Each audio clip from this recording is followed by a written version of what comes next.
Aha. We are here. We are here. I would like to welcome everyone. It is 6 o'clock. It's Monday evening, and we are on the Real Dialogue, an initiative of the Real Village. I'm very excited, as you can hopefully see.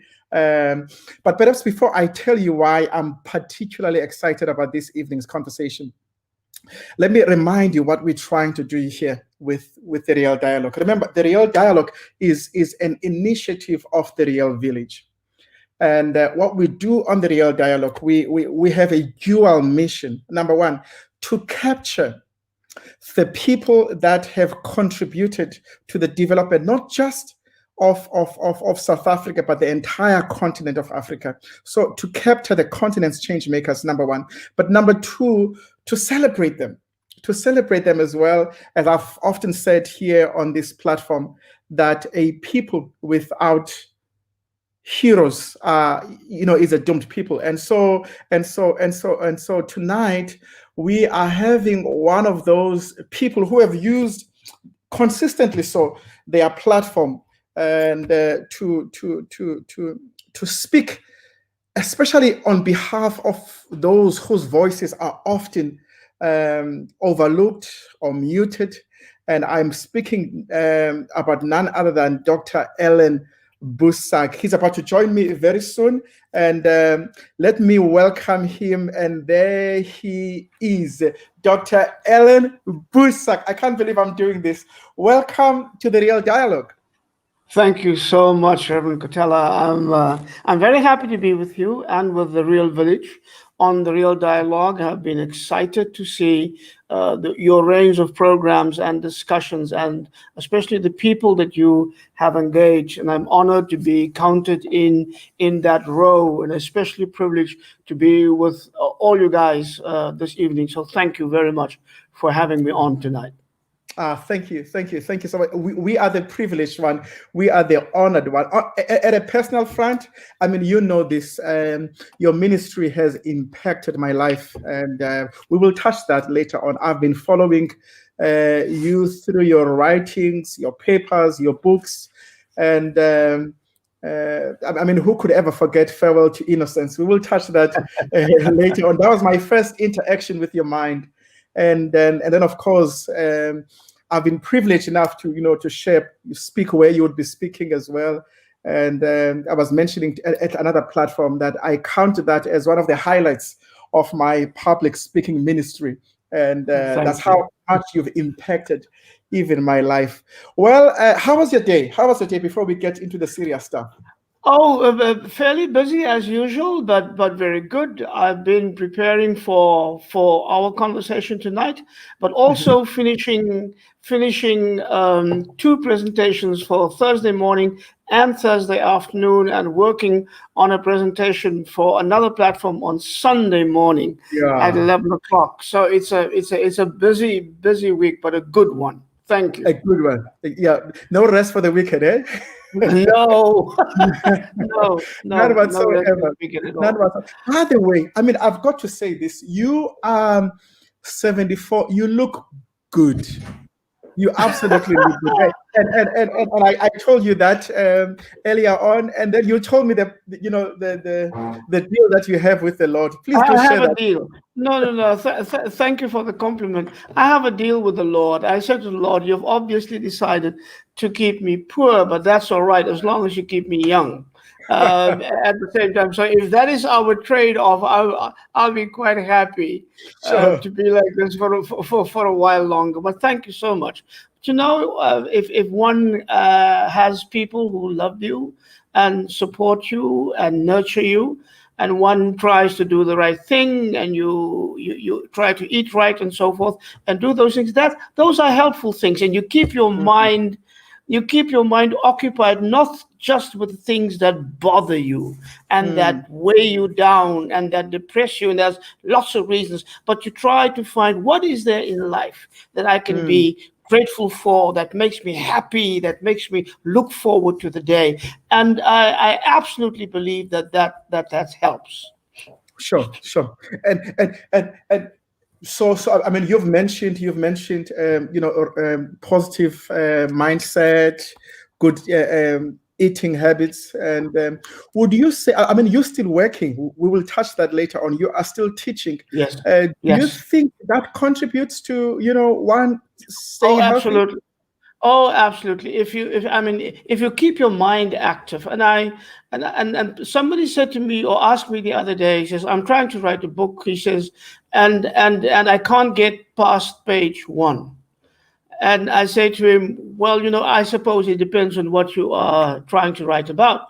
And everything that I write about is anchored in experiences that I've had, conversations that I have. I see things are happening and developing. I listen to especially what young people are saying and how they grapple with things. And then I try and understand what that is. But it keeps one's mind working and agile. And of course, I read a lot. And that stimulates Talk to me in about so that. many ways. Talk to me about your reading habits and well, I try to read as much as possible. I try to read as much as possible. I try to read as widely as possible. My books, almost from the very beginning, but especially in the last 20 years or so, all my books are a conversation, not just with theology, but with the social sciences, with history, with economics. So I read what economists are saying about our situation in South Africa. I read what the politicians, not politicians, the political scientists, and what journalists and what observers are saying about the global political situation. I watch, I interact with people. I have lots of friends, and we write about. I have friends in the United States who keep me abreast of their insights on what is happening there. I have lots of friends in the Black Lives Matter movement who let me know what is happening, and I ask them, why are you doing things? And they come to me. And one of the wonderful things with the Black Lives Matter movement is when it started, not in Florida, but the second time after the death of Michael Brown in Ferguson in 2014. I visited Ferguson, and we went for the weekend. And I said, I was invited to preach, my wife and I said, I'm not going to preach on Sunday unless I have had a conversation with the people. And so on Friday, we met with the young people who were involved, and are immensely creative and impressive young people. And then on Saturday morning, we met with the community organizations involved in the struggle. On Saturday afternoon, we met with the clergy involved in the struggle. Not all the clergy in the city, of course, but those clergy who joined the struggle, who went to pray with the people, who went to jail with them, and the others who bailed them out, much like we used to be doing. And one of the first questions they asked me, and it astounded me and made me very grateful, was, please tell us, what did you guys do in the 1970s and the 1980s that helped you to break down that evil system called apartheid? How did you get through it all? And how did you keep the connection with the church and with your faith? And so, I mean, that I find impressive. And if I see where the Black Lives Matter movement stands today as a global movement, intersectional, intergenerational, international, into all of these things, representing every single good and just cause at the moment now, then I think God is moving in ways that are so far beyond the church. And if we don't see where the Spirit is moving and where she is taking us, then the church is in danger of being left behind. And I would find that an extraordinarily sad situation. We will definitely touch those, Dr. Boesak. And by the way, we even have quite a number of people that have joined us already. Even Sweden is online. We've got Sven from Sweden. And greetings to Mr. Boesak from the Swedish Diakonia Friends. Oh, yes, those are very old friends. We worked together so well during the days of. Welcome, you Mm, guys. Thank you yeah. for Thank for you. tuning Thank in. you. Now, it starts somewhere. You were born 74 years ago, Northern Cape, and Yes. then grew up in Somerset West. Talk to me about your childhood, Dr. Boesak, and how were you like as a child? I understand that you were born. You guys were. You've got 7 other siblings. You were the second Yes. youngest. And talk to me about those formative years. Well, I was born in Kakamas. It's a very dusty little town. The large town in our area is Uppington, where the airport is now, and of course the other large town is Kimberley. But those are the two larger towns that the whole Northern Cape has. Hmm. And Kakamas is a dusty little place where they grew cotton and grapes and peaches along the banks of the Orange River, and where our people were worked like slaves, man. I mean, it was the Northern Cape in the days that I grew up was apartheid and white supremacy at its very, very worst. I, Hmm. I, I, I once wrote about Kakamas. I love the place and I love the people, but I used to say if you walk through Kakamas and you pause for a moment and you look at those copies rare in the distance, it's almost as if you can smell the stench of Hmm. slavery still Hmm. hanging Hmm. over that place. So, but I grew up there. It was uh, that kind of community, a small but very religious community built around the presence of the church and the school. My Mhm. father was the principal of the small mission school there. And I grew up as one of 8 children, the second youngest, as you said. Um, what kind of child I was? I like to think I like to think I was a great kid, but of course my brothers and sisters tell a different story. But Sure. one of the things that they do tell about me is they say, I mean, I somehow do remember this. I was very young. I was about 5 years old when I seemed to have made up my mind that one day I want to be a preacher. Wow. Um, and so I would take my sister's dolls and line them up against the wall of the house outside, and I would preach to them. And it was lovely to have a captive audience that wouldn't say a word back. And they tell me another thing, and I only have their word. I mean, it's almost family legend, and you don't know Sure. where this goes. But Yeah. every one of our children, of course, got a Bible as a present very early on. And so some of my best stories came out of the Bible when I was a very young kid. But we were told by my father and my mother, you take your Bible to church when you go, Hmm. and each had their own. So, and I refused to take my Bible because I thought it was too small. We had a family Bible.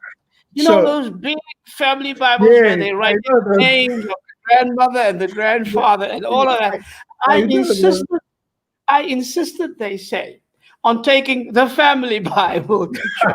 Well, this this The big little one. kid, this little kid staggering with this big Bible up the hill to church every Sunday.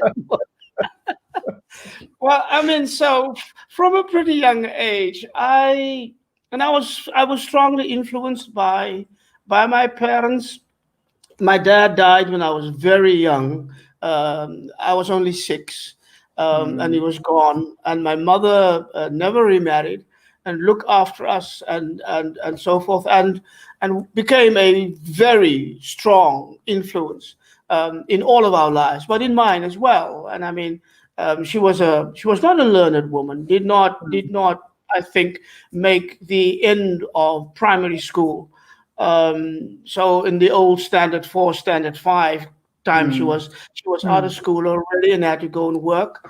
Um, but she was a woman of amazing faith, and that anchored us as a family like nothing could. So we were poor and we battled. And as a child, I worked from a very early age. Since I was 10, I cannot remember going through a whole school vacation without doing some kind of work to help earn for the family. And so we left after my father died in 1953. We left Kakamas and we came down to Somerset West in the Western Cape, some 40 minutes outside of Cape Town. And so that's where I grew up. I went to school there, primary school, and I went to high school there. I finished high school when I was 16 years old. Yeah, I was going to comment on that. When you were 16, that's when you finished high school. I went a little early. And again, my recollection is that I was such a precocious child that I was sent to school. But the family said I was giving my mother such a hard time at home that she told my father. That she told my father, "You better take this child out of this house. You'll drive me crazy." And so I landed in school when I was barely 5 years old, and then I went through it, and so finished early and entered the University of the Western Cape at 17 in order to study theology. It was a 5-year training course in those days. It later became 6, and then I finished at 21. Was too young, according to the church order and the laws of my church, to be ordained. And so I had to wait until I was 22.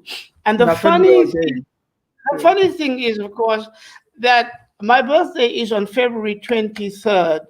And in 1968, it fell on a Friday.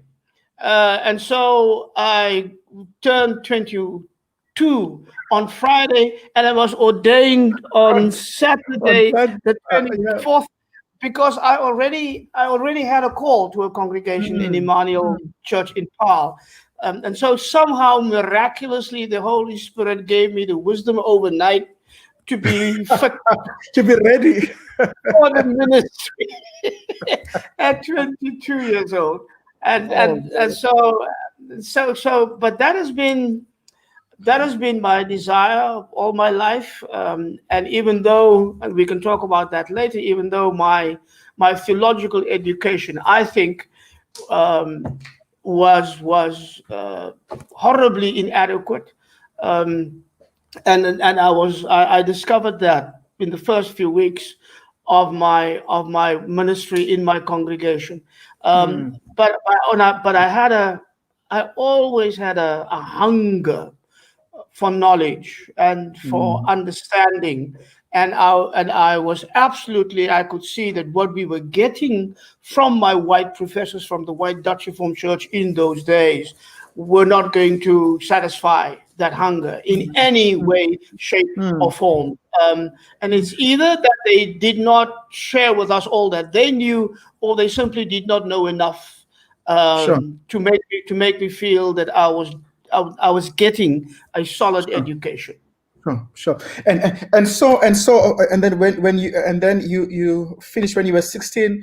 You went to UWC to study theology. Finished when you were 21. Got ordained when you were 22. And then you said your first congregation was in Paarl. That's right. And when did the transition to Netherlands happen for your studies? The transition happened 2 years later. So I went to the Netherlands in 1970. But when I got ordained into Paarl, and in those days, I mean, we still went on house visiting, and I went around to introduce myself to every single family in the church. But that was the time, at the moment that I was ordained, the group areas act had struck in Paarl. Mm. And so in the southern part of the town, our people were already removed from the places that they were now called white, Sure. across or to the eastern side of the river. And by the time I got there in 1968, it was the turn of the northern part of Paarl, and my congregation was in northern Paarl. So people were losing their homes. We would finally lose our church. It would be knocked down. They would build some supermarket there that belonged to some white person. And all, of course, because it was under pressure of the Group Areas Act, they gave you next to nothing for your property. The same thing happened to our home in Somerset West, and it happened to thousands of families. But I was going around, and in introducing myself to people, in the first or the second week, I got to the house of an older member of my church. She and her husband were of the older members. Aunt Mariah was over 70 at the time, I think. And she was very upset, and she was very angry, and she was sad. And she said to me, I'm losing my house. I'm losing part of my history. They've shaken my roots, and they're pulling me out, and they're throwing me to a place where I don't know. They want to steal my memories of my home and my children and where they grew up. And I want you to talk about that. But before she said that to me, she said to me, Reverend, please come in and sit down. And she says, now, you don't have to tell me anything about Jesus, because I've known him much longer than you do, number one. So that conversation was done and dusted. She said, what I do want to know from you is, why is this happening? Why is God allowing this to happen?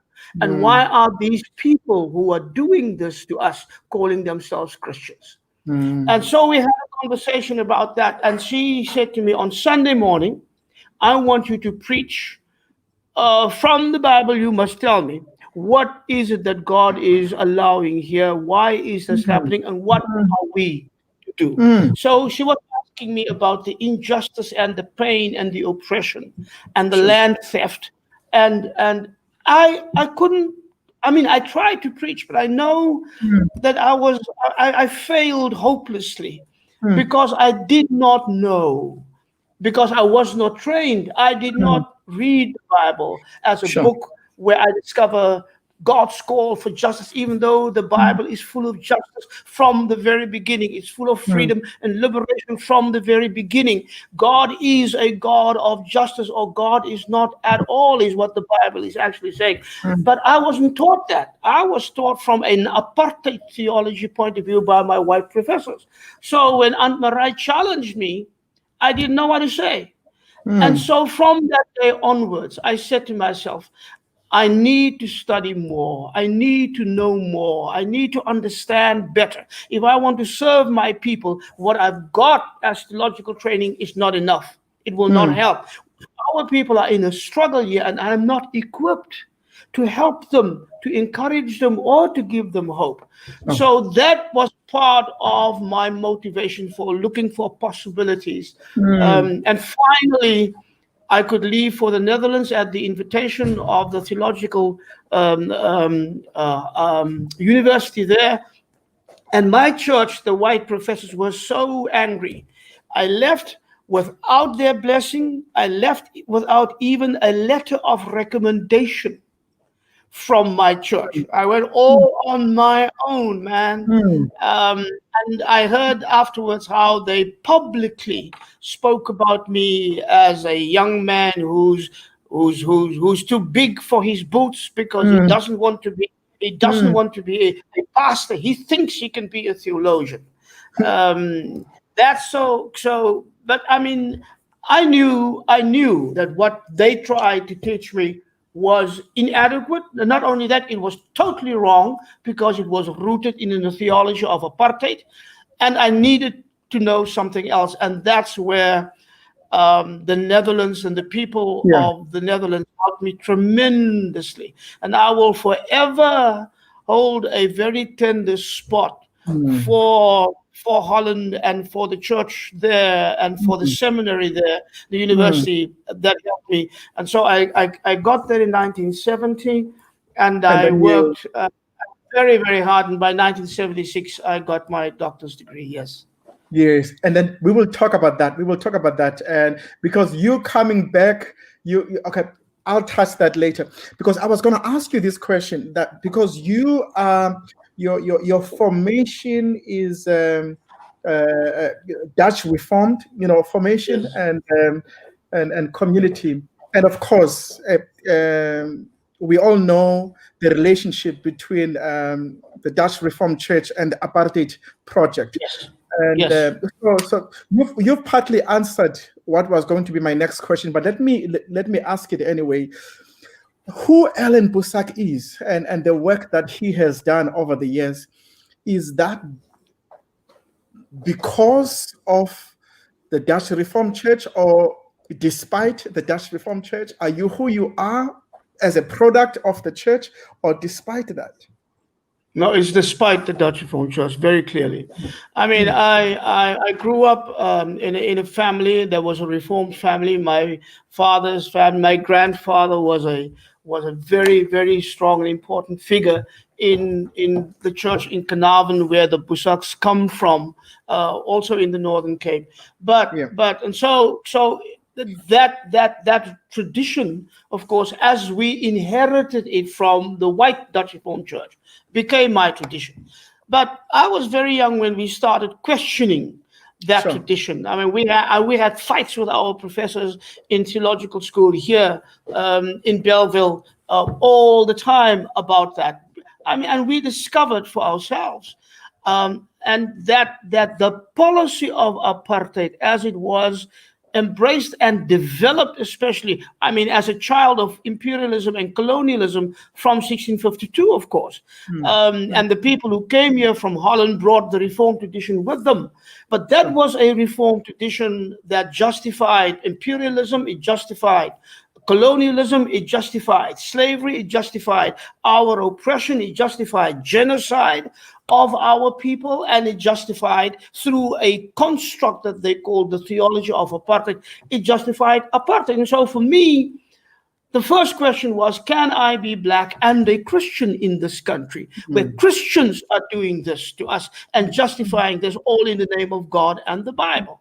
And the second narrower question was, if I can accept to be a Christian, can I be reformed in this tradition, with this church, with what it has done? And so, because we discovered that the mission policy of the white Dutch Reformed Church, in other words, the policy that they developed for us, whom they called heathens, that mission policy was in fact the foundation of the political policy that later became known as apartheid. So that in 1948, when the Nationalist Party won at the polls and apartheid became the official policy of the land, the Kerkbode, that's the official journal of the white Dutch Reformed Church, had an editorial in September of 1948, in which they praised God and thanked God for the victory at their polls. And they then said they are so grateful to God because they said apartheid is a church policy. That's a direct quote. So by the time we discovered those things, I knew I had to walk away from this Bible that justified that, this tradition that justified that, and this church that justified that.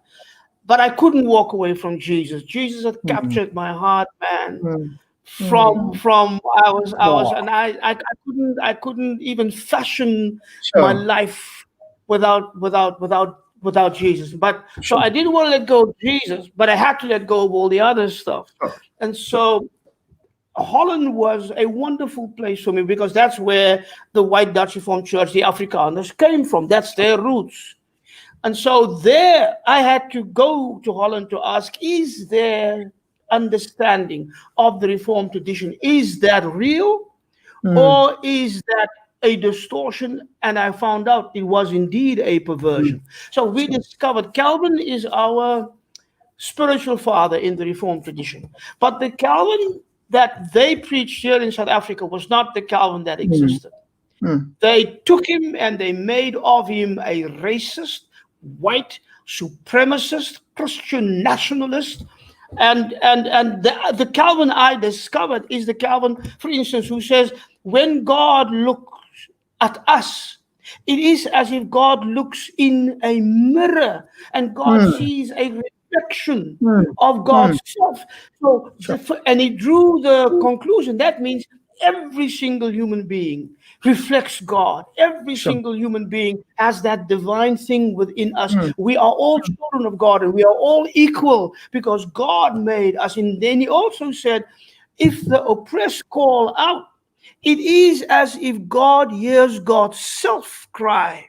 How long? That means God does not only take the side of the oppressed, God becomes the oppressed in the cry that they cry to God because God hears God's self cry. I mean, when you hear things like that, then I said, what did those people teach me or what did they not teach me?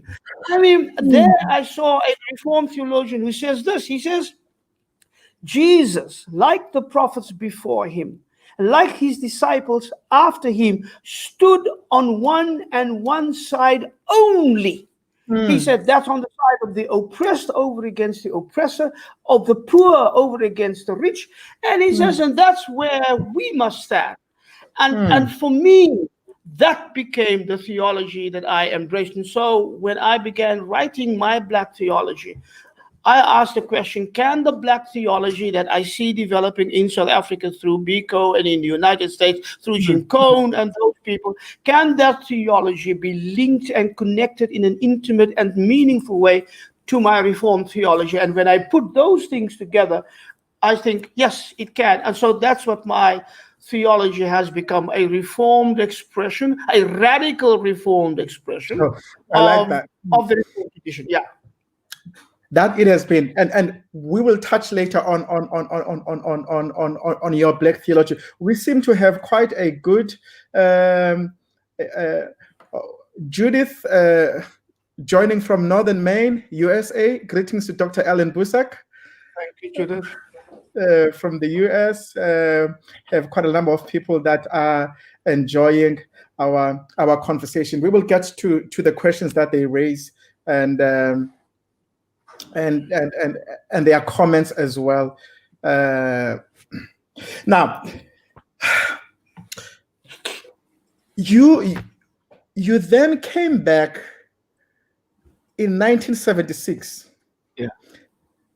Just 2 weeks after the Soweto uprisings. Yes. And the 1976 Soweto uprisings, and quite a time to come back. Yes, it was. Yes, it was. Talk to me about draw the scene for me. When you came back into the country, you had been away for 5 years? 6 years. We left in 1970, we came back in 1976. Now, I mean, and of course, by the time Soweto blew up, there were many of my friends who said to me, you should not go home. It's not safe for you, because all through my 6 years in the Netherlands, I was very vocal. And against apartheid, I appealed to the Dutch churches to break all ties with the white Dutch Reformed Church until they repent and step away from apartheid and their support and justification of it.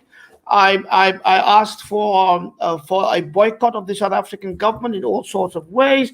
I mean, the embassy in the Netherlands later on had a pamphlet that they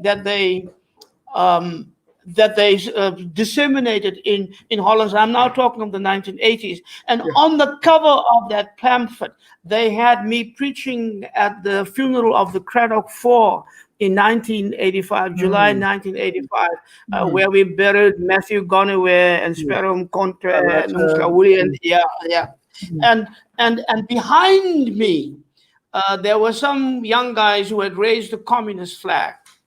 And there was a photographer, and I saw this photographer on that day, and he was maneuvering his camera with his long lens. And what he was doing that I didn't know, he was sort of drawing the flag closer and putting me on.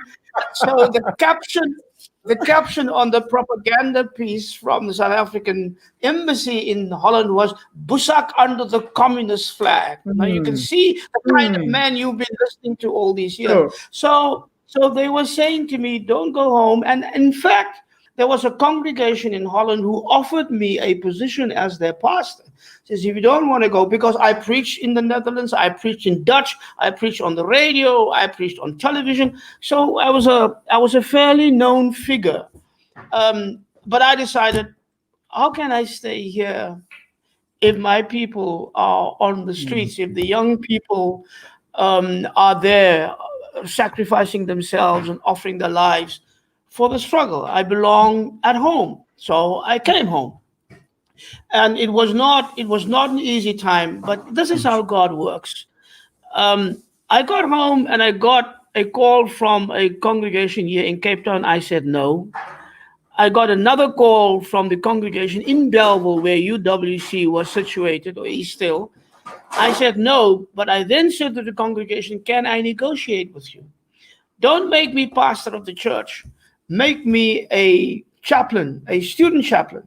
And I will serve the students at UWC, at the training college for teachers, and at the Cape Peninsula Technikon. It's now the university, the technical university. But so they said yes. And I mean, that turned out to be one of the most important decisions of my life. But that's why I say that's where God came in, because God understood my understanding of myself, that I would be better off. I could serve our people. I could serve the cause of justice better as a chaplain with the young people amongst them than as a pastor in a church removed from the campus and removed from the revolution, as it were, in so many ways. And that's how I became. But I landed in June. The university opened at the end of July, and at the last week of July or the first week of August, I was invited by the students to come and speak to them about the meaning of Soweto for us today in South Africa and in the Western Cape. So I went to university, and we had no hall at the time at UWC. The cafeteria was too small. There were too many students who wanted to listen. They set up a table on the lawn. I stood on the table, and I and I spoke. And that was the moment that I entered public life and the political struggle in our country, because I then could explain to them what I tried to say in my dissertation, which was about Black theology, Black consciousness, and Black power. And making clear that what was happening in Soweto has everything to do with the people in the Western Cape, that the struggle was one struggle, that it was the continuation of a struggle that began in the previous century and in centuries before that, and that their responsibility as young people is now to ask, and what is it that we must do? When I became chaplain, the question was narrowed. What is it that God is doing in this time, in changing South Africa, and what is God asking of me as a Christian young student? What would be my contribution to this struggle? And if this is the time, must I now jump in? Because there might not be another time. And in fact, there wasn't going to be another time. And so it all came together in a most wondrous way, I must say. Now, look, you have worn different caps throughout your working life. I mean, as a politician, as a anti-apartheid activist, as an author, a writer, as an academic. But there seems to be a coherent and consistent message of social justice, especially expressed in Black theology. Now, I'm going to have to ask you a bit. Black theology presumes it is different to other types of theology. And somebody who is listening, there will be a question that says, it's Black theology as opposed to what type of theology?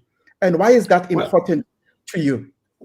Well, clearly, Black theology is a theology that works within a framework of a specificity. Now, Black theology, as opposed to white apartheid theology, clearly, Black theology as a liberation theology, as opposed to a colonialist, imperialist theology, which to this day is not yet been overcome. So Black theology over against a theology of oppression and the justification of oppression and slavery and domination and so forth. So a Black theology, a theology of the freedom of humanity, not just the freedom of white people. And a theology that calls for the solidarity of oppressed people, not what apartheid had done to us and scattering us with its divide and rule strategies and tactics. So for me, that liberation theology speaks very clearly. Also, Black theology claims, like all liberation theology, that the central and the most enduring message of the Bible is a message of liberation and justice and human dignity. And that is why we have the God of the Exodus as our starting point, moving through the God of the prophets to the God of Jesus. And so the Exodus texts and Jesus in his first sermon in Nazareth, in the synagogue there in Luke chapter 4, the verses 16 to 18. Those are the central texts of Black theology. And all we are saying is that what Jesus is talking about on that day in that synagogue, I have come to give good news to the poor and release to the captives and to set the captives free and liberate the oppressed and heal the brokenhearted. Jesus was talking about us. As James Cone says, it's okay to ask Luther's question whether Jesus is present at the table of the Lord as the church now celebrates communion. But he says we have to ask the question, is Jesus present in the cabin of the slaves? Is Jesus present where the slaves are being murdered and genocided and where we are being raped and killed and so forth? Is Jesus present today in Mr. Trump's White House, or is Jesus present where police are brutalizing and killing Black people just about 2 or 3 every single day now in the last few months? So that question of the presence and the meaning of Jesus, not as a concept, but as a reality, as the presence of the liberating, justice-seeking God in our lives, without whom we cannot live and with whom we cannot struggle or succeed. And so that is what, and so if you say Black theology, I said yes, and it was necessary then, and I'm sure we will talk about it later, as is it necessary still today. Sure. Now, I'll speak about you as a preacher, but you are also an author of not less than 30 products. Now, tell me, of all the books that you've written, and you've mentioned earlier on that they are a product of conversations at a particular station of life at that particular time. Is there a book that holds a special place in your heart, or they are like children, all of them hold equally special places?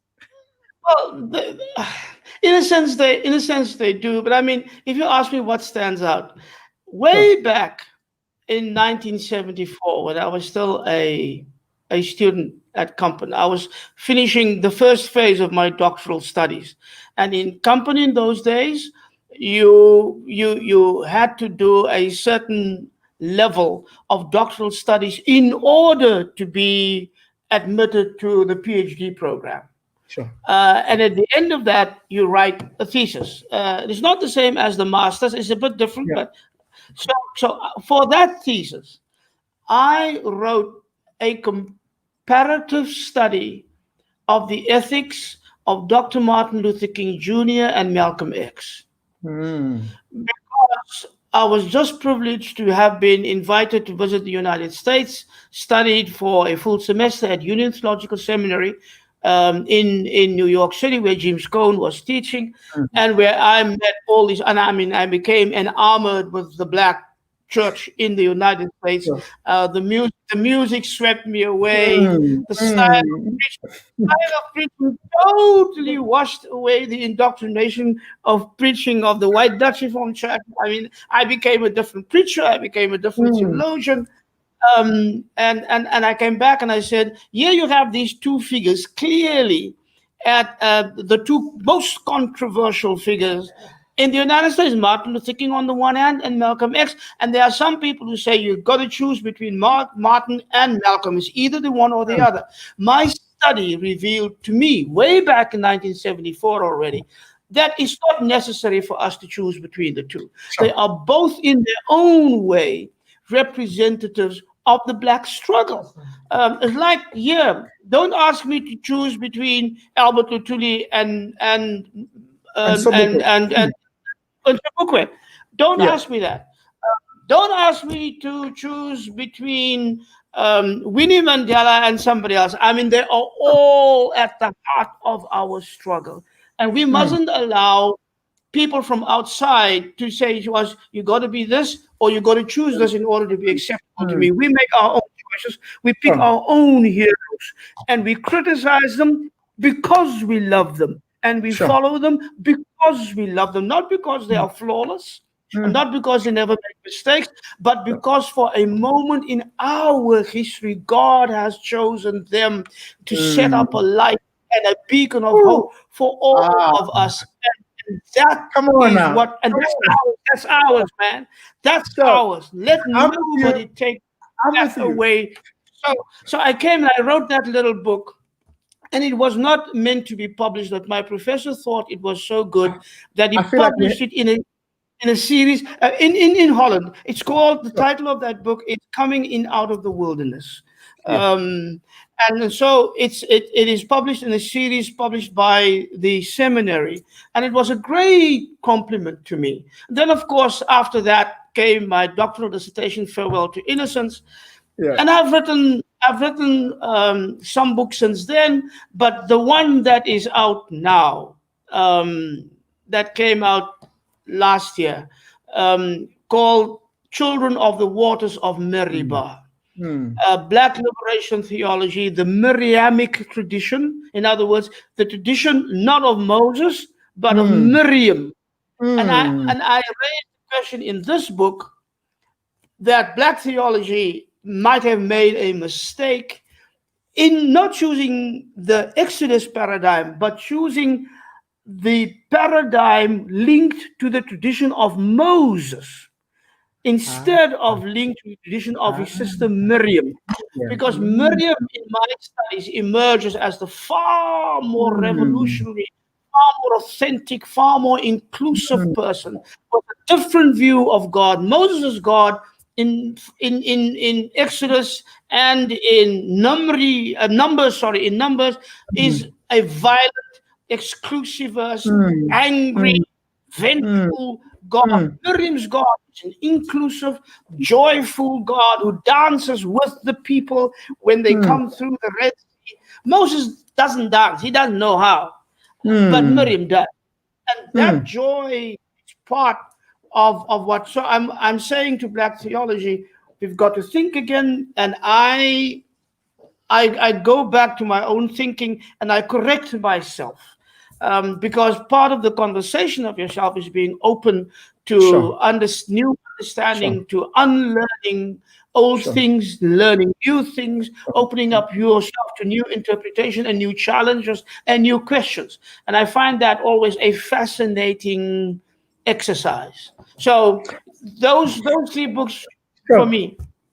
And speaking, and I know, and you've mentioned it, that you are currently, this is quite exciting. I cannot wait for that baby to be born. You are currently writing and reflecting on Biko, and we're going to speak about Yes. that. And the selfless revolutionary. And how's that project going so far? That project is done. The book is written. Okay. Well, um, I love to write. Writing is a joy for me. So Mm. I remember. I mean, many of my books were written and published in the 1980s Sure. when we were in a struggle. So when did Sure. you have time for all of that? Sure. Well, I Sure. mean, you get up at 4 o'clock in the morning, and you try to do some writing before your day begins, and you can have take the kids to school, but then you have to do some other stuff, and so Mm. I've fallen into that pattern. So I like to get up as early as I can, and I write whenever I can. My Sure. professor in Holland has always said, don't ever despise the 1 hour you've got to do something. Some Mm. people think, oh, well, I've got to do this now, and then I've got to do that, and this hour in between, I can't work. I'll do something else. Mm. I think, Mm. oh no, let me see. So, and also then came COVID and the lockdown, Sure. which wonderfully canceled out all my meetings, and I didn't have to worry about all Sure. of that stuff anymore. And I could get up and write all day long, which was a great, great and wonderful thing. So now the book is done. It's Wow. at the publishers. They will send me back the proofs any day now, and hopefully it'll Mm. come out early next year. But the book um, was triggered by, again, what I saw and observed, and in my discussions with young people. We now have all these very vivid and intense debates on Eurocentrism, on Sure. Afrocentricity, on Africanity, on indigeneity, and of breaking the bonds of coloniality. How do you do that? At the academic level, but also in public with our people. And every single time I come back, when people tell me we've got to step away from our colonized ways, I say, guys, Biko said that 40 Mm. years ago. Biko Mm. said the best, most potent ally of the oppressor is the mind of the oppressed. He was Mm. talking about our colonized minds. Mm. And Black consciousness was a break with that colonized mind, with colonized thinking and doing, and thinking that Blackness is nothing but negativity and sinfulness and darkness and no future and no creativity and no imagination and no desire for freedom. No, Black consciousness broke away with all of that, and affirmed Black humanness as humanness, and Black Mm. personhood as the center of our humanity. And so we Mm. could challenge all of that. And so, you guys, what you're talking about today, that was at the heart of our discussion 40 years Sure. ago. And Sure. I'm surprised and a bit saddened also, if you see what is happening in our country, how so much of what Biko said and what Black consciousness stood for has become relevant and challenging for us Mm. today. I Sure. mean, Biko said things like, please don't think that South Africa will have change if you have a change of face in office. In other Mm. words, a black Mm. face displacing Mm. a white face is not going to be enough. He Sure. said, it will be as if our country was as yesterday. Mm. What Mm. we have now, every single day reminds me of that. What we have now, we have a different face in Mm. office, but it is as if we are still run with people from yesterday. Mm. Apartheid is supposed to be gone, but I see apartheid everywhere. South Africa is Mm. the most unequal country in the world today on earth, with widest gap between the rich and the poor. Black people are now in a second and third and fourth cycle of perpetual poverty. White people are in the cycle of perpetual enrichment. It's always been like that. Some Peter Blanche, the economist from Stellenbosch University, who's now passed, and I mourn his death every day. he said that between 1960 and 1990, white people became 3 times as rich as they were in those years. Between 1994 and 2015, white people became 10 times as rich. You've got to ask yourself, why? Now we have a small black elite on top because they share the privileges and the money and the economy of the white privileged classes. So black consciousness is saying, where is our democratic egalitarian society, which was black consciousness idea of the future? So Biko is relevant. Biko speaks to all of these issues, and I thought if I could. So what I'm doing in this book is a rereading, a very close rereading, re-understanding, and reinterpretation of Biko's "I Write What I Like." And my brother, I can tell you, I mean, you will be amazed at how prophetic that brother of ours was.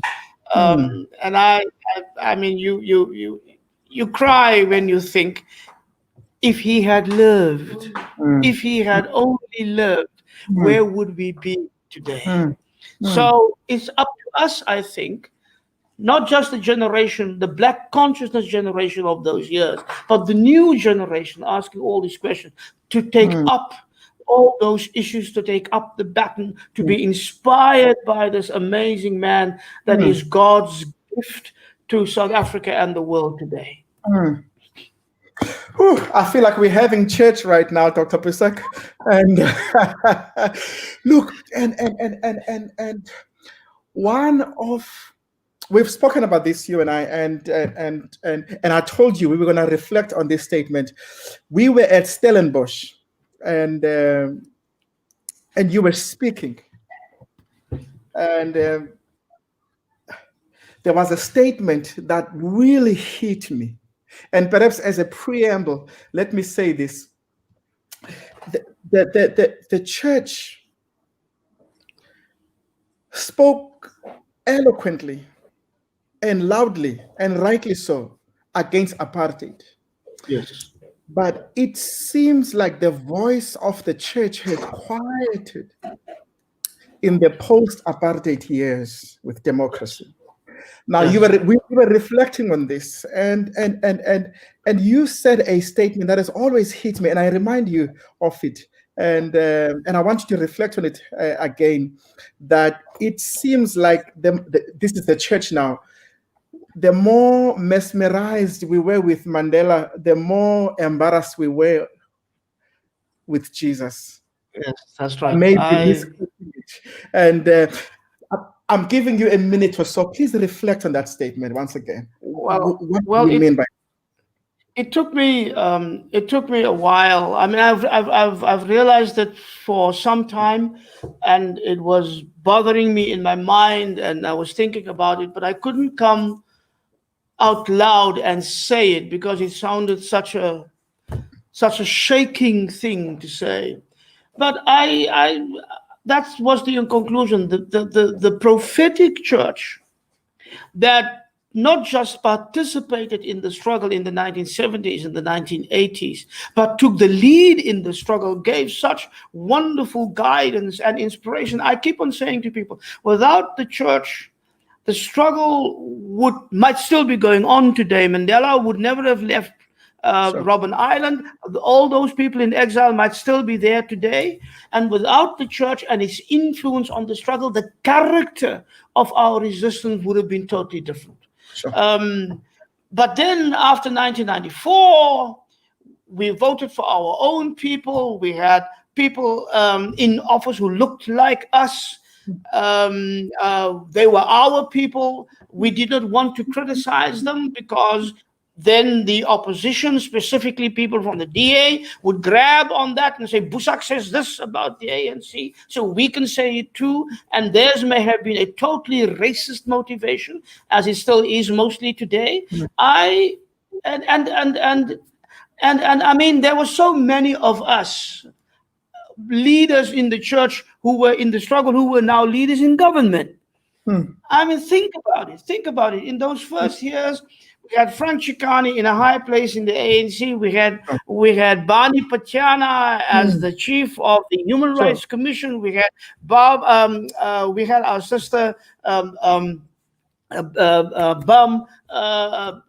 Yes, Brigadier Ben in the IEC. We had all these people. Even a radical guy like Itumeleng Mosala went into government at some point. So we thought we were so well represented, but was it the church? Was it the prophetic church that went into government? I went into politics, for goodness sakes, and even though Desmond Tutu was always unhappy with that choice of mine. And the Archbishop used to say to me, Allan, now when you pray, what do you think Jesus is trying to tell you? And it was a question that he could pose only in his own inimitable way, but it was a real question. As you know, I didn't last very long, and I left. But we became so mesmerized with Mandela. I mean, we did not only iconize Mandela, and that's the truth. We deified him. We all. I mean, there's this rich black guy here up there in Joburg who paid an American artist $2 million to paint a picture of the Last Supper with Mandela as Jesus. I mean, think about what that means. And so I thought about that phrase, and I finally put it in a book with the title "Pharaohs on Both Sides of the Blood-Red Waters," because as an old man who said to me, Doc, some of us went through the Red Sea and are now in the Promised Land. Most of us have been left behind in Egypt. But I also say that the Pharaoh that we had in our Egypt is now the same Pharaoh that we have in South Africa right now. Only the Pharaoh now looks like us. And what do we do at the church when the Pharaoh looks like you? Because, I mean, the Pharaoh of 40 years ago, 50 years ago, 60 years ago, shot our people dead at Sharpeville, massacred them. The Pharaoh of now massacred our people at Marikana. You tell me, what does the church say? And so we should be up in arms about the poverty. We should be up in arms about the disdain. We should be angry with a holy rage against what our government, what we have chosen, is doing to our people. And that we are not doing that says, doesn't tell me there's something wrong with the government. That's obvious. It's telling me there's something wrong with the church. And that's where our first work needs to begin. So, yeah, that's where I am on that one. It seems like this. What do you do when the Pharaoh looks like you? Okay, let's transition. I don't know where the hour went, and but it is gone. But hey, we are continuing now. This Africa. But before we get there, I think this is very important for me. There is just no way. A lot of people must have contributed to who you are today, and I'm going to give you a few minutes, a minute or two, to reflect on who has been your village. You know, we say it takes the village to raise a child. That teacher, that pastor, that mentor, that professor. And also, while you do that, you've got to speak to me about your relationship with Bonhoeffer. Oh yeah. He's on that list. Well, I mean, it's.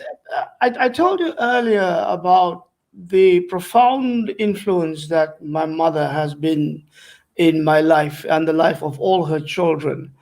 And one of the things that I keep on thinking back and back again and again is how selfless she was in her sacrifices for her kids, and how insistent she was on giving her very best, which might not have been too much, but whatever she could be. And every evening, as we gathered around the table to end the day with prayers and a Bible reading, and my mother would pray, she always talked to God as the God of the poor, the father of the orphan, the protector and the defender of the widow, which she was.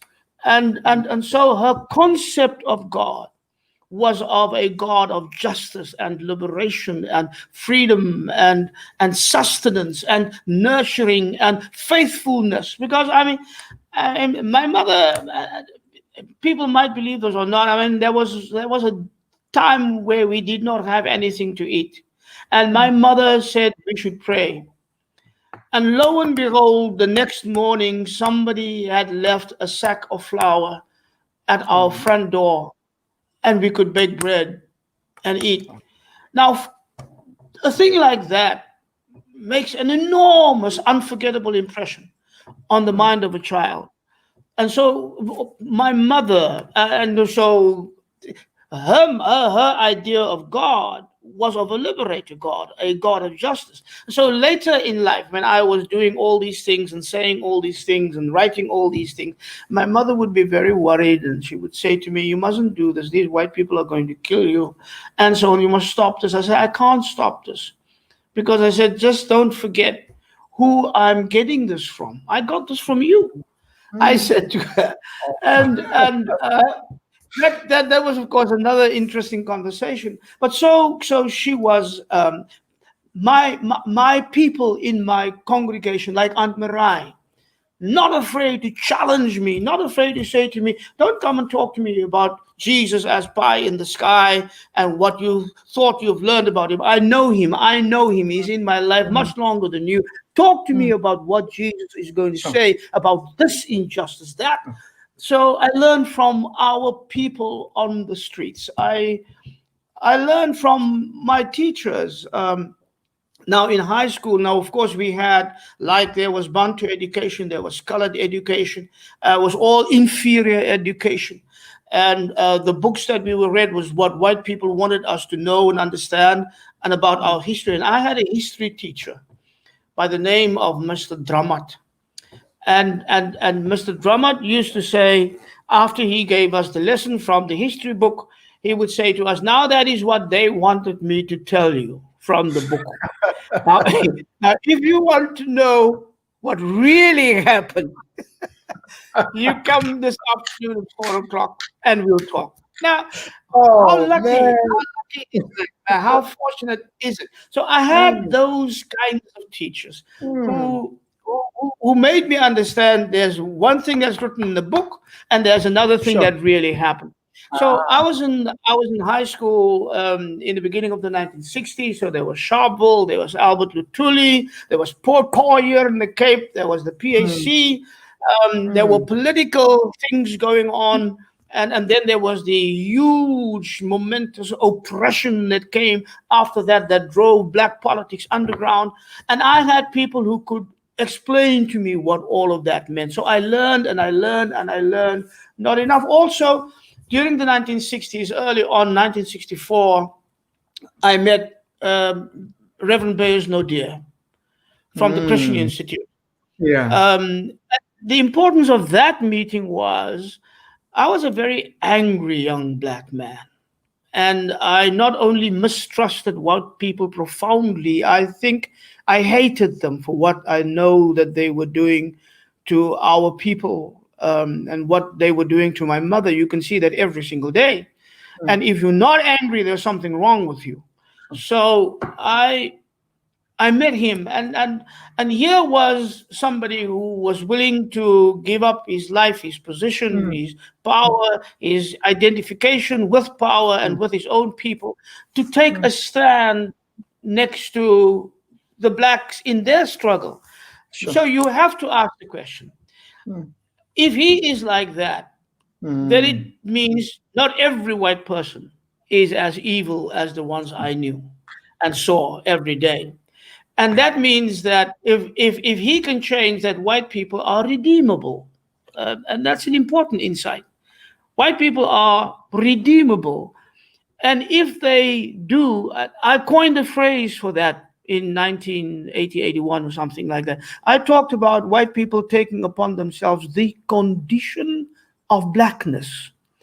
In other words, willingly turning their backs on white power and white privilege and white supremacy and taking on the struggle with blacks as an equal, not trying to tell them what to do, but willing to submit to black leadership as he did in those days in a wonderful article he wrote, What Have I Learned from Steve Biko? Steve Biko, the man in his life. So he was a tremendous influence in my life. And then, of course, I went to Holland. My professor there, who introduced me to Dietrich Bonhoeffer, and it's the first time that I heard of Bonhoeffer, who, as a young man who could have stayed, brilliant theologian, a wonderful future in the German academy, who could have stayed in the safety of New York City and in Union Theological Seminary. But while he was there, he went to Abyssinian Baptist Church and he heard Adam Clayton Powell Sr. preach. He saw the black church in worship. He heard black views on white racism. He saw the difference between white American Christianity and black Christianity. And he saw racism up front, and he saw them through the eyes of those who suffered or those who were victimized. And he knows about the lynchings, and he knows about their preaching about the black Christ, and that changed him.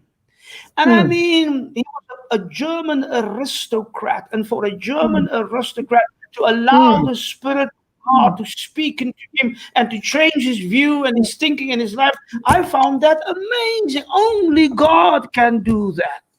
And so when God did that to him, he didn't run away. He listened and he went back to Germany, right into the den of lions.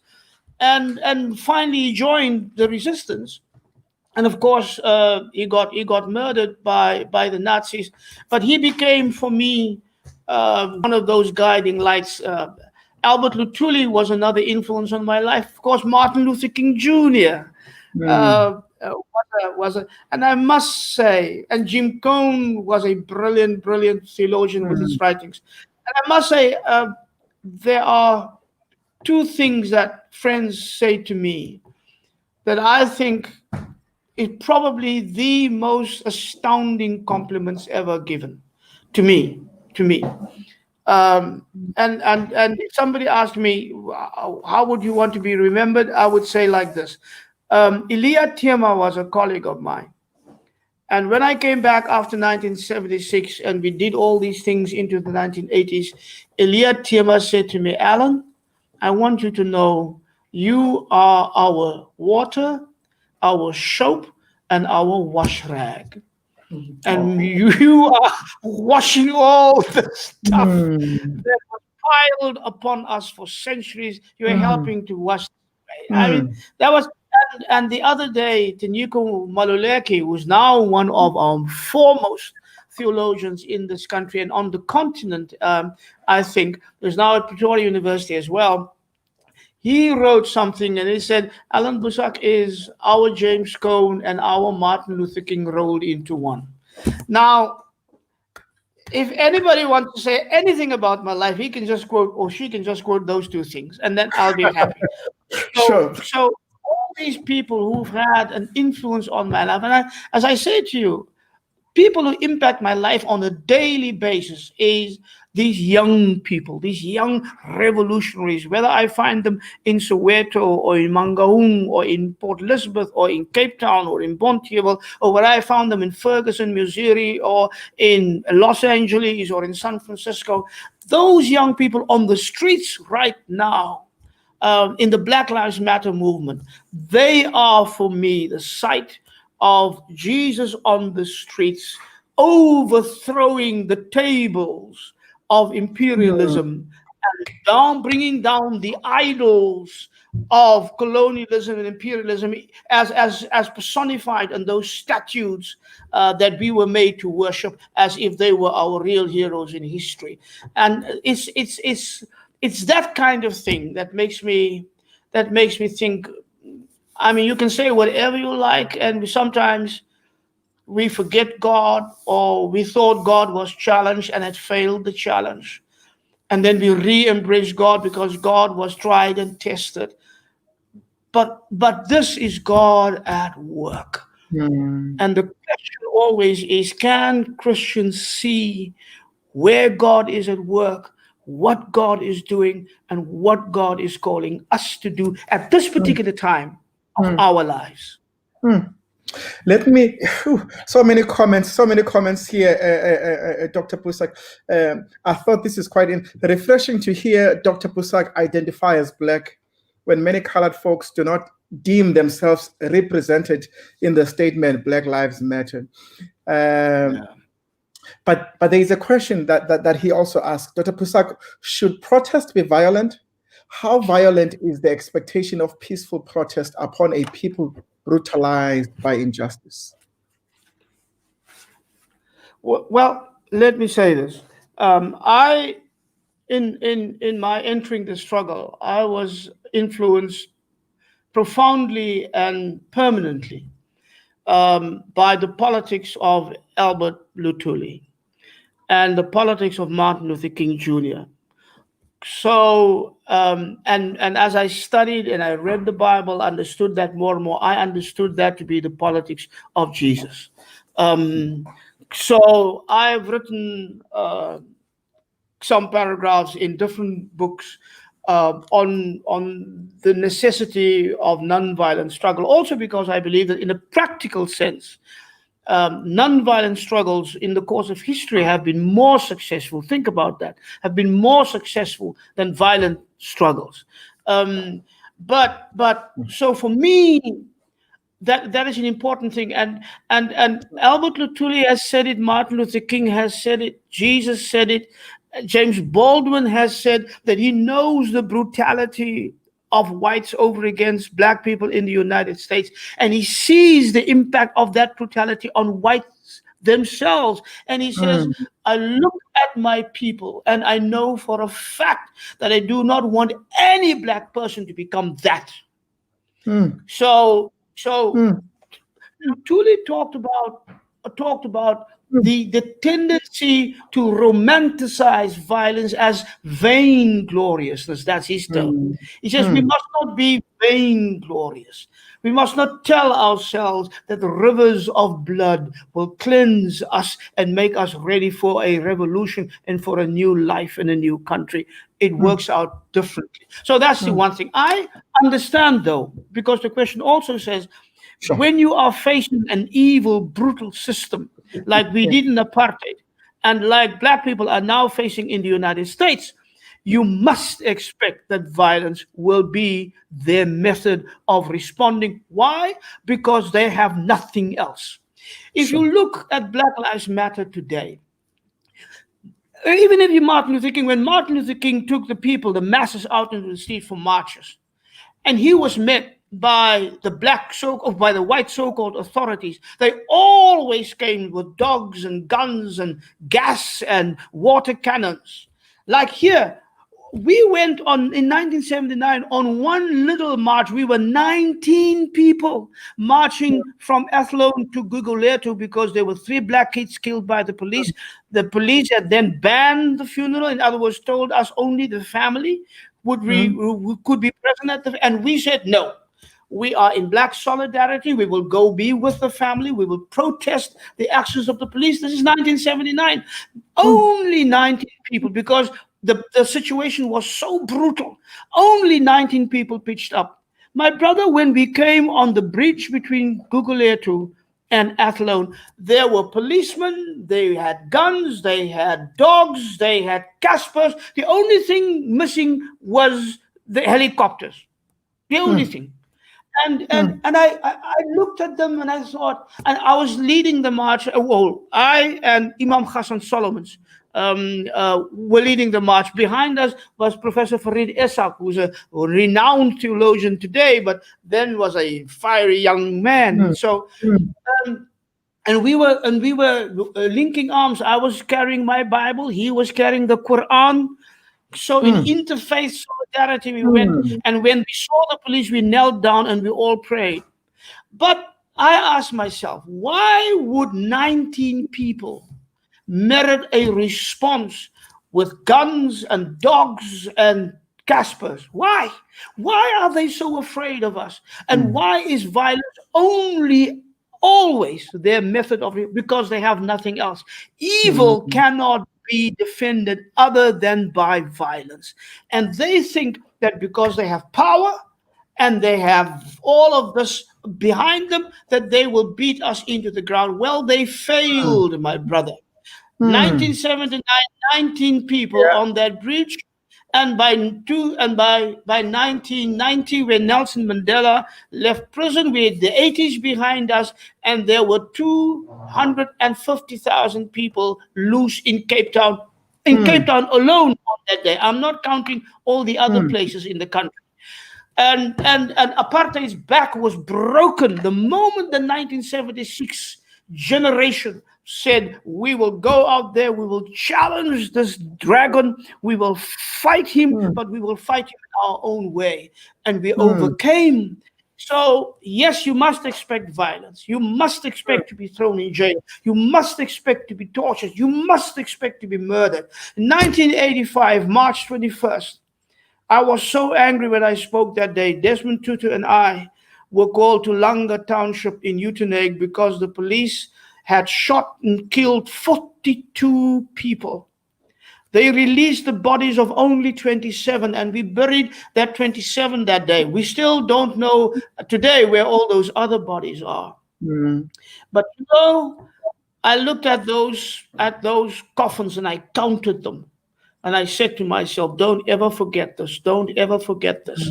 And don't let your people forget this. And don't let your anger desert you right now, because you have to be outraged at such murderous injustice. The question for us was, how do we channel that anger? Channel that anger into amazingly creative ways.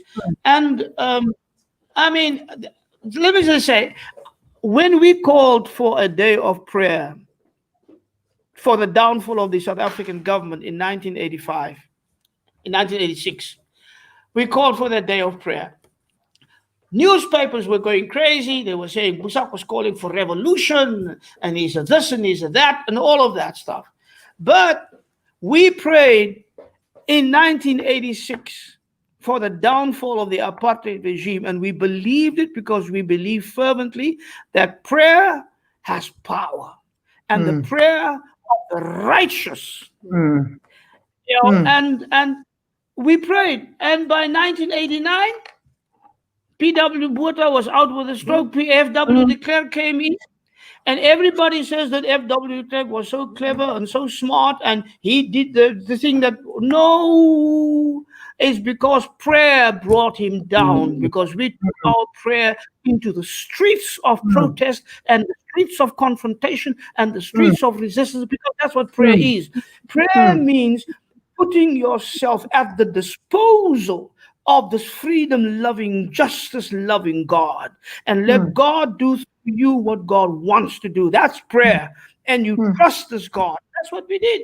And by 1990, when all these people got cheery and jubilating and celebrating because Nelson Mandela was out, we said we knew because we prayed, man. Meeting is getting hot. Let's wrap it up, though. But tell me, otherwise I could go on. Somebody said I could listen to him the whole day. I understand what you mean. I really do. And now tell me, Dr. Boesak, your African dream, and this is my last question, your African dream. This is a two-pronged question. I always ask it. How does it look like? What is the Africa you dream about look like? Number one. Number two, what stands between us and that Africa becoming a reality? Well, the Africa I see is an Africa where all the people of Africa embrace this continent, not because we were born here only, but because Africa is wrapped up in our hearts and our minds and our way of life and our way of thinking. And Africa has a special place in our lives, and therefore a special place in God's plan for the world. My dream for Africa is a dream for the world. Biko said that we must work to that point where we can make South Africa and the world, give them the greatest gift possible. And that is a more human face. So, an Ubuntu-fied Africa. An Africa where Ubuntu is not a slogan like it has become in South Africa, but a way of life with real meaning, where our humanity really does depend on the humanity of the other and of the embrace of the other.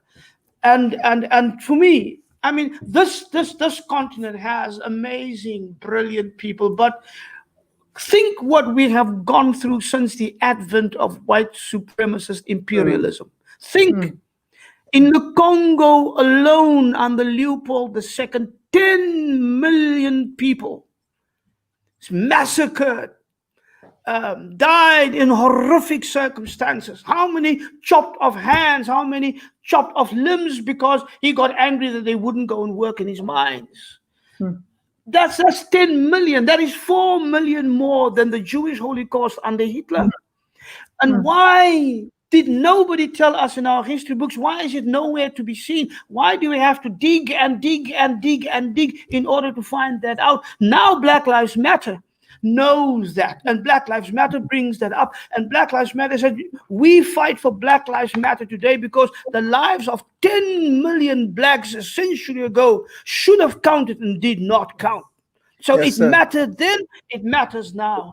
So that's the Africa. And I want an Africa without these dictatorships, these people who want to be presidents for life, who took the trust and the power of our people and abused it and abused our people. And we see them. And when I see people rising up, and whether it is in Mali or in Sudan or in South Africa where fees must fall, because they claim their dignity and their right to be the agents of the change of our own history, I say that's the Africa I want. Africa where my children will be safe, and Africa where women will be safe. Why is South Africa highest in the world for gender-based violence and the abuse of women? I mean, we rape 70-year-old grandmothers and we rape 2-year-old babies. What is wrong with us? That Africa has to disappear. An Africa where our leaders will serve our people with dignity and where we will make count what I call the politics of honesty, the policy of decency, and the politics of integrity. That's the Africa I want. What stands in the way is all this violence, is all this greed, is all this power hunger, is all this disdain for the poor and for our calling to help each other. And if we have to close, I mean, an Africa where we realize that the struggle is not over because a few of us have reached a place where we deem ourselves untouchable because of our money and our position and our status, but where we are so entwined with our people that we will say, as long as one is left on the other side of that Red Sea, we will not praise God here for a promised land that doesn't exist, while one of God's children is left on the other side. We go back and we fight until there is nothing to fight for. That is what, and if we get wounded, we get wounded. And because we get wounded, because we stand between the authoritarians and the tyrants and the pharaohs of Africa and the people and the children of God in Africa. And I would say to you, don't be afraid of those wounds, because one day there will be another one who was wounded for our sakes, and he will ask you, where are your wounds? And then you cannot say, I do not have any, because there was nothing to fight. Yes, sir. So, and just remember, I mean, so one last thing, in the struggle for justice, it is so hard and it is so difficult And it asks for so many sacrifices that we can't do it on our own. So for a Christian like me, I have to come to understand that you cannot say Jesus without saying justice. And you can't say justice without saying Jesus. And the more you say justice, the more you have to say Jesus. Because without Jesus, justice will never be fulfilled. So that's my message. Thank you guys for having me on tonight. It was a great conversation. Not yet, not yet, not yet. And of course, I just wanted to say amen after that. Let me tell you something. What I think about you. Whenever I think about you, 3 words come to mind. Grace. I have seen grace in your life. I have seen you not only being a recipient of grace, but I have seen you consistently being a dispenser of grace. The second word that comes to mind when I think about you, my friend, is courage. The courage to speak when it is not fashionable to. The courage to learn from your mistake and stand up and try again. And of course, the third word is justice. Courage, grace, justice. I am so glad that our paths have crossed, and I am so glad of the friendship that you've opened your heart to with regards to the Real Village. And okay, let's keep this. This is too hot for me. I don't know if is this only me now. Come on now. And Sven from Sweden says thank you both of you. Great. And I'm watching this, thoroughly enjoying it. And let's keep it light now. The last 5s before we close. Your favorite dish, your favorite meal? My favorite meal? Yeah.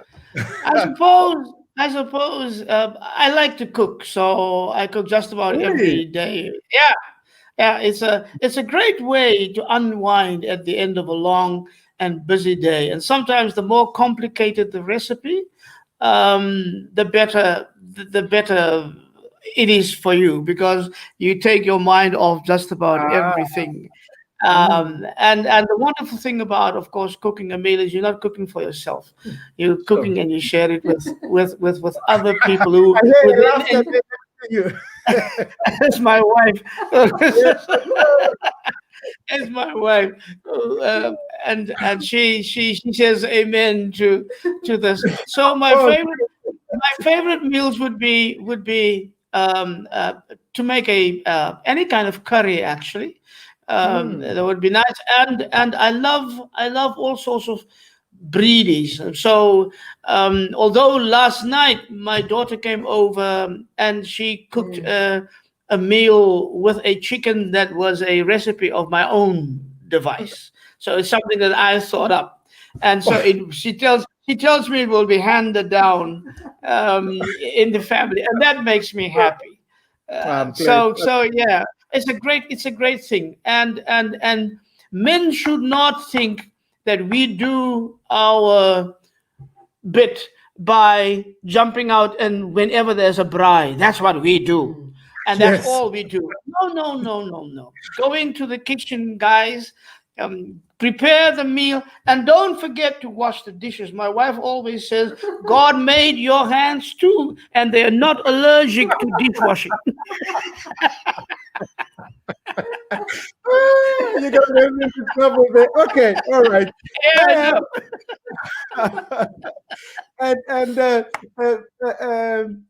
Yeah, your favorite African destination? Oh, my favorite African destination was Accra in Ghana. Although what I really want to also do is I really want to go and visit some other places like Tanzania. I haven't been. Well, I've been to Tanzania, but you know how these things go. You travel to all these places only on church conferences. So you see the airport, and you see the hall, the church hall where you have your. But I want to go back and just contemplate without a conference the meaning of that island where they took our people from. into slavery. I Mhm. want to go and see the glories of the Kenyan wilds. I want to see Tanzania. I want to spend some time in the deserts of Namibia. Mm. Um, and so I mean, I once, when I visited Egypt, when when Pope Shenouda the Fourth was still Pope, and he was banned by Anwar Sadat because he criticized the government, and he was in a monastery, an 11th century monastery on the edge Mm. of the Mm. desert in Egypt, and I stayed over that night. There is nothing like that absolute stillness. I Mm. mean, it's a sky Mm. with stars that you can touch if you want to. Mm. Mm. Those endless rolling hills, they become silhouettes and shadows. Mm. Uh, but it's so Africa has this amazing variety of things, and I hope that God will spare me long enough He will. so that I can see a little bit more of this glorious continent. Definitely. I'm sure he will. And by the way, a lot of people are saying part two, part two. It looks like you're going to have to come back again. If I can show you, so many people are saying part two is a must. And All right. and, and, Okay. and of course, your love for music. Your favorite song? You know. Oh, my bro. Well, I mean, I love black gospel, and I Mm. love and I love classical music, and Hmm. I love what we used to call in my day crooners, Ah, like the Nat King Coles yeah. and those people. And so from that genre, there's a song, um, "Fools Rush In Where Angels Fear to Tread," one of Hmm. my favorites. Hmm. Of classical music, I am mostly a Mozart man, and of black gospel, there's a song sung by Vanessa Bell called "Peace," and it begins, "Master, the billows are Yes, sir. rolling." Yes, sir. Ah, and then she says, "There will be peace." And Yes, so sir. for me, I mean, I can drown myself in that kind of Mm. music all day long. Ah, So man, so many. Lovely Nuade. So sad. I'm only catching this now. I'm going to find time to rewatch this. Have utmost respect for Dr. Boesak. God bless you, Dada. And thanks. Debbie says, Sivu, okay, you need to stop cooking. Okay, this is gonna get me into trouble. And thank you, Sivu Kotela and Dr. Boesak. And and Debbie, what an inspiring discussion. Thank you, Sivu and Dr. Boesak. And people seem to have enjoyed this. Thank you so much, Dr. Boesak. And then, of Thank you. course, what are you currently reading? And I'm your currently. favorite book? Oh, one of my favorite books now these days is James Cone's "The Cross and the Lynching Tree," Ah.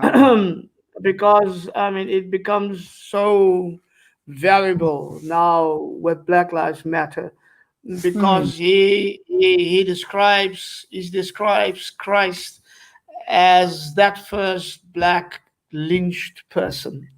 Hmm. So the crucifixion is a lynching, and all the killings today are a lynching, and the Hmm. crucifixion. And so Kelly Brown Douglas is a womanist theologian. She writes about Trayvon Martin and the way he was left on that sidewalk, and she says Trayvon Martin is Jesus on the sidewalk in Yes, Florida. sir. And the Hmm. same way I've just written, in that same way, Jesus is Steve Biko in a police van, naked, dying on his way from Pretoria to PE. And your last And not your last, but and your favorite quotation or mantra that always comes to mind to you? Oh well, this the Jesus one, and justice is one, but the other one is this: many are called, Jesus says, but few are chosen. And I add to that, but just remember that the chosen are always known by their choices. Wow. Dr. Boesak, My thank you for brother, your thank life. you. I thank God for your life. And this world and Africa indeed is a better place because you are here. Thank you so much for saying Thank that. you. Appreciate We that. love you. This generation Thank you. is standing on your shoulders. Thank you. And Thank you. Thank you, guys. I've got to read this. Dr. Allan Boesak from Mandla Lupondwana made Christianity compatible with justice when we were kids. Whenever he spoke on TV or radio, you walked away with a different impression of him than that created by the headlines. Thank you. More than that, I cannot ask. Thank you. Thank you, my friend. And Wonderful talking to you, my brother. We will talk again. definitely, we will definitely. Peace to you. Well, I trust that you enjoyed the conversation, guys, and thank you for. I know this almost more than an hour and a half, and very challenging and very inspiring as well. Well, we'll see you next week, same time. Next week, by the way, we have got Advocate Tembeka Ncukaitobi. I am looking forward to that conversation. And until then, in the words of Robert Sobukwe, remember Africa. May God bless you.